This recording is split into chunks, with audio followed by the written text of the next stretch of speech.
Okay, very good evening to all.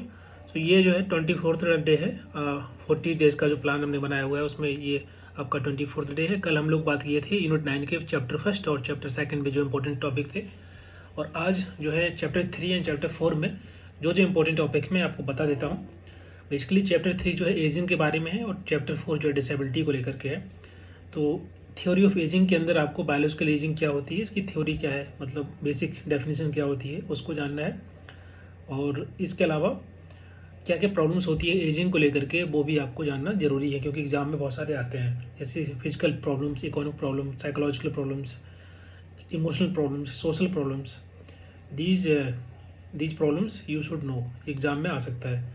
इन क्या क्या challenges होते हैं, फिजिकल चैलेंज क्या क्या है एजिंग के, साइकोलॉजिकल चेंज जैसे डिप्रेशन है, डेमनेजिया है, ग्रीफ है, जो जनरली जो बूढ़े लोग होते हैं उनको डेमनेजिया रहता है। ओके, इसके अलावा सोशियो कल्चर में पता होगा, जैसे कि जो लोग रिटायर कर जाते हैं तो these are the kind of बोल सकते हैं चैलेंज। इसके अलावा इसमें जो लीगल प्रोविजंस या कॉन्स्टिट्यूशन प्रोविजन दिए गए हैं एल्डर पर्सन के लिए, वो आपको इसमें याद कर लेना है। इसके अलावा ये कुछ इंपॉर्टेंट टॉपिक हैं जो कि आपका चैप्टर 3 से हैं। ओके, डिटेल में पढ़ना है तो पढ़ सकते हैं, but at least you should know about these topic important from chapter 3। Chapter 4 में है पर्सन विद डिसेबिलिटीज़। तो इसमें डिसेबिलिटी की जो डेफिनेशन है WHO के द्वारा दी गई, वो जानना जरूरी है क्योंकि एग्जाम में आता है। इसके अलावा इम्पेयरमेंट में और डिसेबिलिटी और हैंडीकैप्ट में क्या डिफरेंस होता है, तीनों की डेफिनेशन क्या है, इसके बीच तीनों में क्या मेन डिफरेंस है, that you should know. And कितने प्रकार का डिसेबिलिटी होता है, जो पहले एक्ट था उसमें नंबर ऑफ जो डिसेबिलिटी 7 थी, उसके बाद चेंज हुई, कितनी हुई 21। तो ये सभी चीज़ें आपको पता रहनी चाहिए।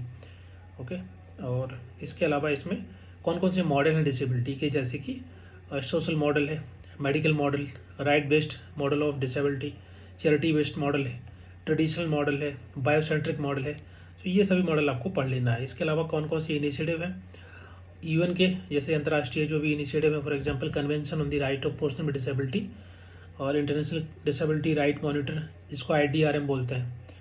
ओके, इसके अलावा कुछ और मेजर राइट्स हैं जो कि UN कन्वेंशन में मेंशन है, right to accessibility, right to life. इनके जो आर्टिकल हैं, देखो UN कन्वेंशन के जो आर्टिकल हैं वो डिफरेंट है, हमारे कॉन्स्टिट्यूशन का अलग है, तो कंफ्यूज मत होना, वहाँ पर याद कर लेना, ठीक है।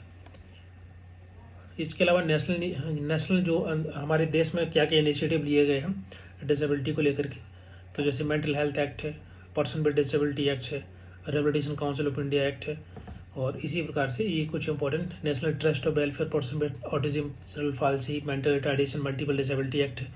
तो ये कुछ इंपॉर्टेंट एक्ट हैं, ये इतना एटलीस्ट आपको पता रहना चाहिए चैप्टर 3 एंड चैप्टर 4 से। कुछ अगर नहीं पता आपको ज़्यादा, तो एटलीस्ट ये सभी जो टॉपिक मैंने बताए हैं इनको आपको अच्छे से याद कर लेना है। ओके, बाकी इसमें आपको यूनिट 9 के previous year question discuss solve करना है आपको, और जो दिसंबर 2018 का पेपर था इसमें मैंने बताया था कल कि आपको जो 30 क्वेश्चन नंबर 30 से लेके 60 तक सॉल्व करना है। अभी इसके बाद आपको 60 से लेके 100, मतलब ये जो पेपर आपका सॉल्व हो जाना चाहिए कल की डेट में, जो 24 कल है, मतलब आज हो गया है, तो आपको ये जो है प्लान है आज के लिए 24th डे का। Okay, so this is all about this video, thank you so much.